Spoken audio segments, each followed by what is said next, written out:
Hey, it's Johnny Jet. Welcome back to my YouTube podcast channel. If you're not a subscriber, please click the button below. And today we have a very special guest all the way from London, England, a lady in London. Her name is Julie. Her blog is aladyinlondon.com. Yes. And you've been around for a while. I know that you're from San Francisco. You quit your job and moved to England and created a blog and became very popular, and you've been all over the world. That's true. Yeah. Quit my job in 2007, moved to London, and I've been running the blog ever since. Just celebrated 15 years. Wow. And how many countries have you been to? I know you've been to a ton. I've been to 112. 112? Yes. That's insane. 112. So is your goal to go to every country in the world? I would love to. Yes. I think I probably won't keep going at the same pace I've been going, but I would like to do that in my lifetime. So what's the sketchiest country you've been to? Oh, sketchiest. Besides America. I'm just kidding. Yeah, I was going to say, maybe it depends how you define sketchy.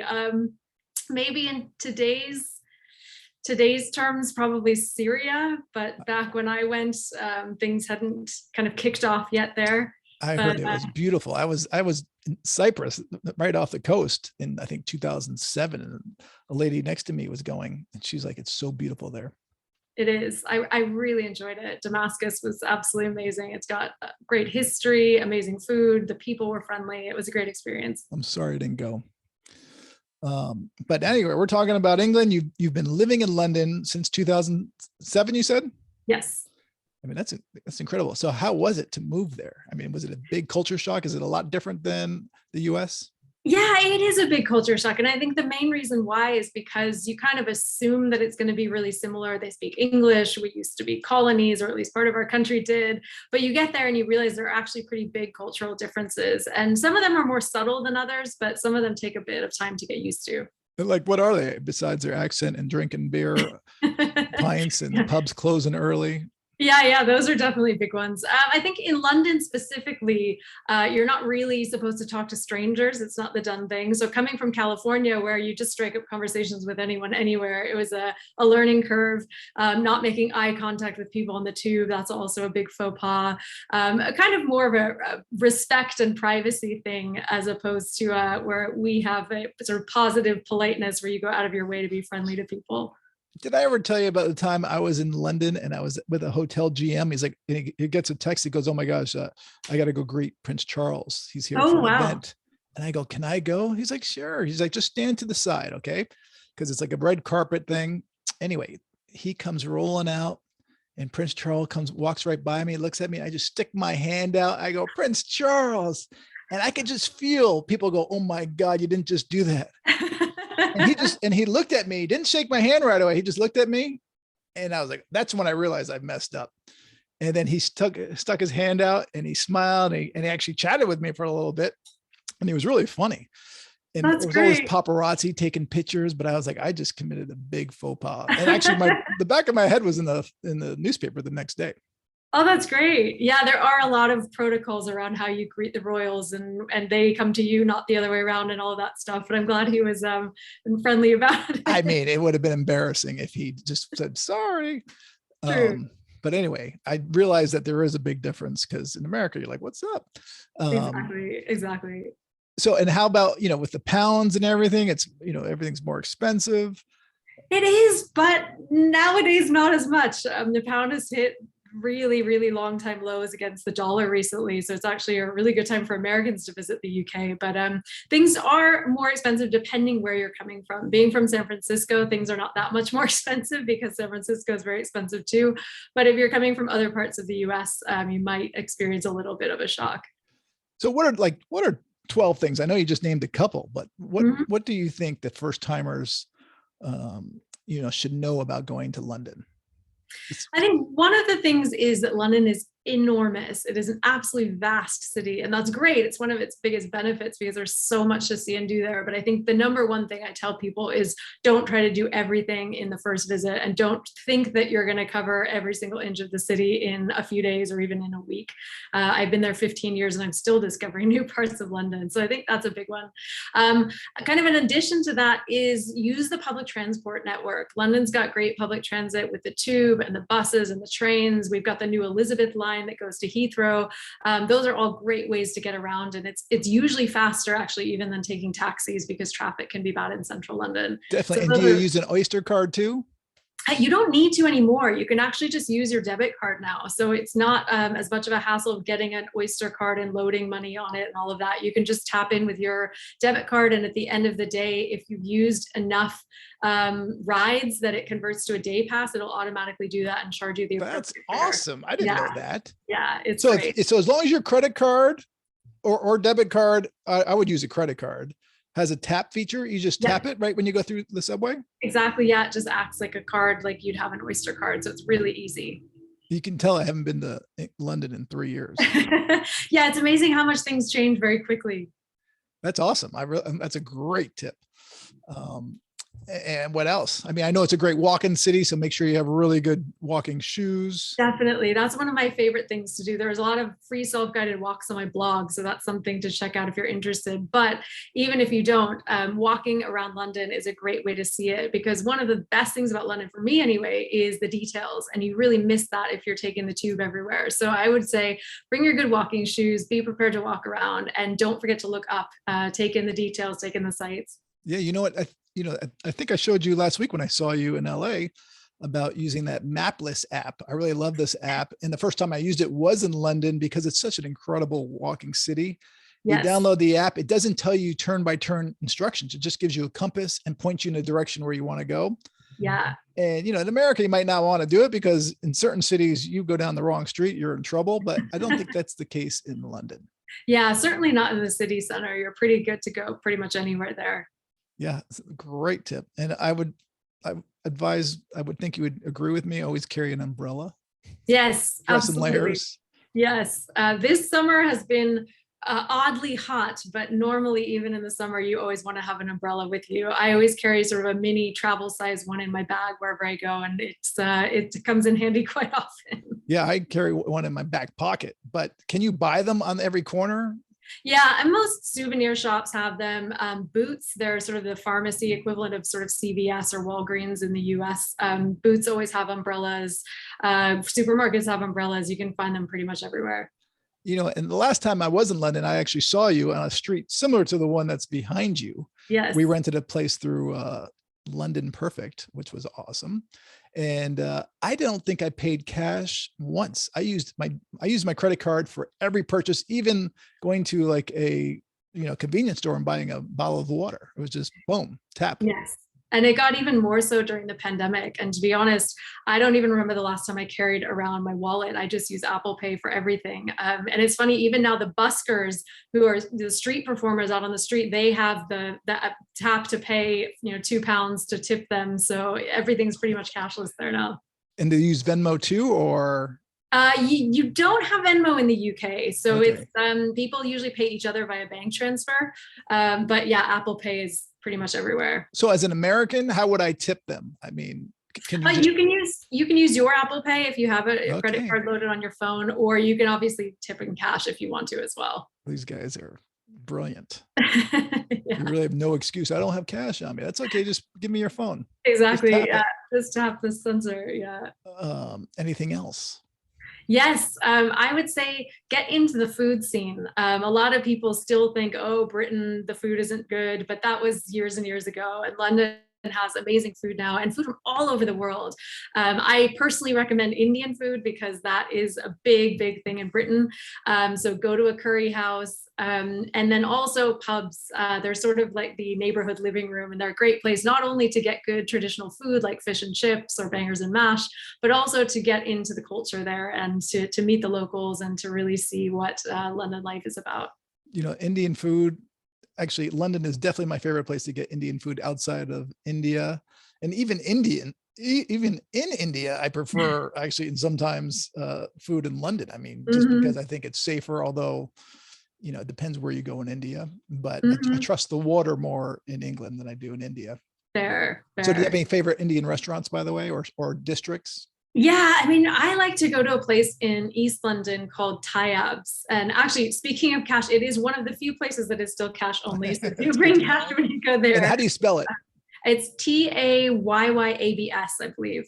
Okay, And it is in Whitechapel, which is in East London. And it's on a little side street, kind of tucked away, but the food is absolutely amazing. And it's a huge restaurant and it is always packed. I went there last time, I think at like 10 o'clock at night on a Tuesday, and it was already rammed. So it's really, really good food and it's a great local experience. actually, the first time I met you in England, I believe we went to an Indian restaurant, correct? Yes. And was that Yeah. it? Was that the Yeah. one?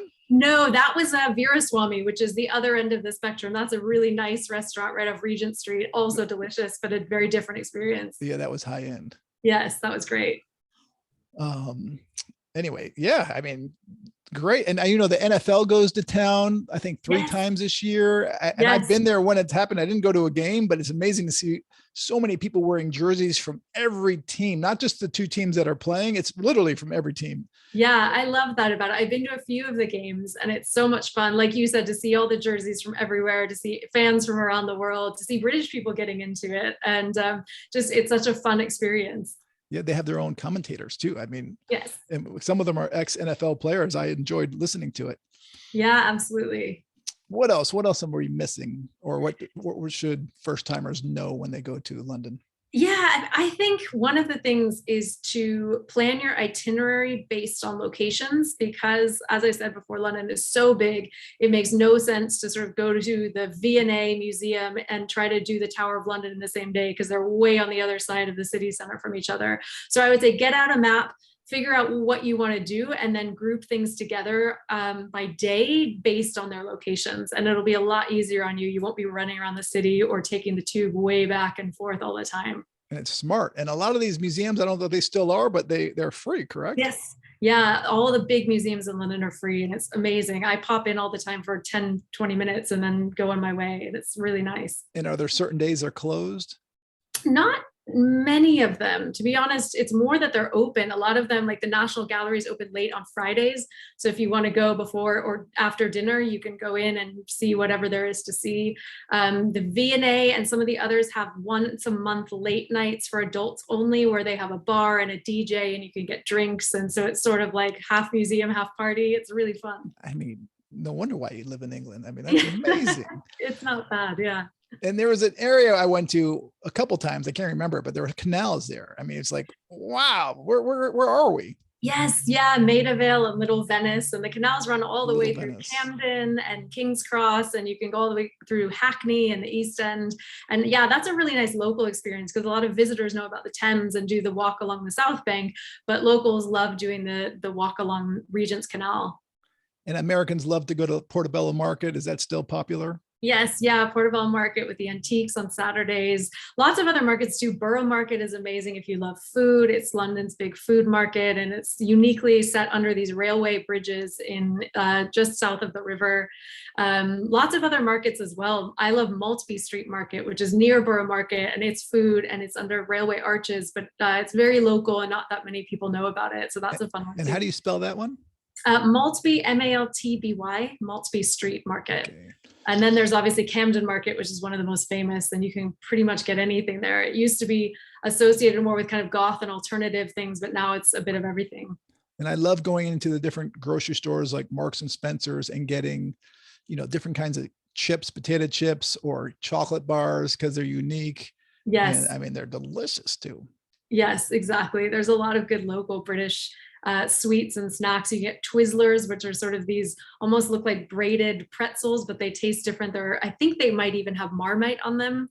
You can get chocolates like all the Cadbury's flavors. There's a lot of good ones. And when you travel, you told me last week that you use Google Voice. Yes. So if you're going to go to London for a long term or even like a month, you recommend getting one of their local cards. Is that true? Or local phone? Yeah, you can get a local SIM. There are these prepaid SIMs that basically cost 10 to 15 pounds. You can get them all over London. Like the high streets are full of mobile phone shops. You can just walk in, buy a 10-pound prepaid SIM, pop it in your phone, and then you can basically have data in the UK for 10 pounds for while you're there. It's really convenient. And that will last you your whole trip? A lot of them will, yeah. I was just looking on one of the websites right now, and some of them have, yeah, 30 gigs, 16 gigs for 10 pounds, 30 gigs for 15 pounds. So yeah, there's a lot of value in it. That's awesome. I mean, Yeah. it's a great tip. Yeah. Anything else? Yes, I would say get out of zone one. So zone one is sort of the heart of central London where you have Covent Garden and Buckingham Palace and all the kind of obvious places. But as a local, one of the things I love most about London is getting into the more local neighborhoods. So one of the ones I love is Hampstead, which is in North London, and it's on the tube, it's on the Northern Line, and the station is Hampstead. And it just feels like this country village right in London. And there's a huge park with great views of the city. So places like that are worth going to if you have a little bit of extra time, because you really get more of a local feel for the city. Yeah, I remember going to parks now and the rose garden. There's this one rose garden with like 129,000 types of roses. Yeah, that was probably Regent. Is that Regent? Yeah, Regent's Park. And that's incredible. And you go at certain times a year. I assume it's the summertime when they're blooming, and it's just beautiful, or springtime. And also going to plays. My favorite thing to do in London is go to a play. Do you have a certain place that you go to find cheap tickets? You can go, there's a TKTS booth in the middle of Leicester Square that's always historically kind of been the place you can get cheap last minute tickets, but you can get deals online as well, booking either early or late. Sometimes you can show up to the theater itself and get last minute tickets on the day of, but yeah, it's absolutely worth going to see a show. Okay, so it's basically the same as before. Yeah. That's what I did. Yeah. And there's all different kinds of discount ticketing booths along Leicester Square. Yes. Do you still use them? Yeah. People still use those. Okay. Especially the more flexible you are with what you see, the better you can find a deal. Okay. And do you have tea? Do you go for like afternoon tea anywhere? Absolutely. Yeah. I've been to afternoon tea many times. It's a great tradition, and it's a fun experience, especially if you love carbs, because it's sandwiches, scones, and pastries. But it's a really fun thing to do. And I don't even know if I could choose a favorite. The most recent one I went to was Fortnum and Mason, and that was a great one, but there are so many good ones in the city. So in their stores, because that's a really popular store like Harrods, correct? Exactly. Yeah. It's a big department store, and one of the top floors, they have a tea salon, which is just afternoon tea on the whole floor. So it's really nice. So what's the difference between afternoon tea and high tea? One's like a full-on meal, correct? Well, they kind of both are. Afternoon tea is the kind of tradition that you think of when you think of the tiered trays with sandwiches on the bottom and scones in the middle and pastries on the top. High tea is more of a meal. So it's usually just kind of an early dinner, and it can be sort of a pie, or it can be something more, you probably have bangers and mash, something traditional, but it's more just early dinner as opposed to the kind of pastries and sweets and things. Okay. And do you how about any scams that people need to be aware of? Oh, there's pickpocketers, I'm assuming, on the tube when it's really crowded. I was going to say there's not that much in the way that's unique to London. There are definitely pickpocketers, not that often, but I would say you go into a lot of places in central London where they'll have signs up saying, don't leave your phone lying around on the table because people might stop by and swipe it, or don't hang your bag over the back of your chair because somebody might come by and just grab it and go. I, knock on wood, have never had a problem with any of that, but it is a big city. There is petty crime just like any other big city. So do just be careful. Definitely. Anywhere, even here in LA or New York City, if I'm dining outside on a cafe, I never put my phone on the table. Yeah. I make sure my wife doesn't put her bag on the table, because they could easily cruise by on a bike, a motorcycle, grab it, and go. Yeah. And they're done. My brother had in Connecticut, where I grew up, my brother was walking down the street. He's a lawyer. He's all dressed up. He was talking on the phone. Someone came by on a motorcycle and grabbed it out of his phone while he was talking. Oh my gosh. Wow. So you got to be careful with these things. Yes. Yeah, for sure. Any apps people should download? There's an app a lot of people use called City Mapper that is good for walking in public transport. So if you want to know how to get from right exactly where you are to the British Museum, you can type that into City Mapper and it'll tell you the best transport to use, whether that's buses or the tube or a combination of the two or just walking. So that's a really helpful one for a lot of people. Right. And what's your favorite time of year? Oh, that is so hard. I would say late spring going into summer because you start getting all the flowers coming out. The weather is nice. Everybody is so excited that it's getting warmer. So everyone's in a really good mood. The city's absolutely beautiful. The wisteria is in bloom. And it's just a really nice time. It's not too heavy on the summer tourist crowds yet either. So you can go to some of the attractions and not have too much of a crowded experience. And it's just a really pleasant time. So I'd say kind of second half of May. Yeah, okay. I'd say, yeah, even April, but I'd say May, second half of May is sort of the sweet spot.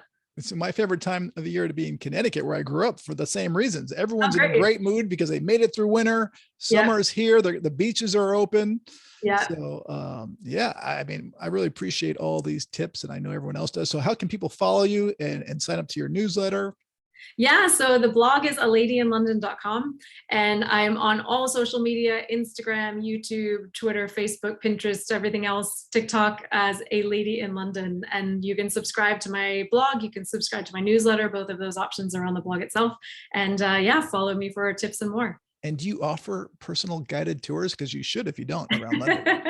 I don't offer personal guided tours, but I do plan trips for clients. So if people want a tailored custom itinerary or they just need help planning out what they want to do, they can come to me and I can do that for them. All right, great. And anything else? Did I forget anything or leave anything out? I think we've covered a lot of the best bits. All right, good. Well, Julie, A Lady in London, thank you so much for taking the time. And everyone, please follow her, sign up to her newsletter, and also subscribe to this and my newsletter as well at johnnyjet.com. And until next time, I hope you guys have happy travels. Take care.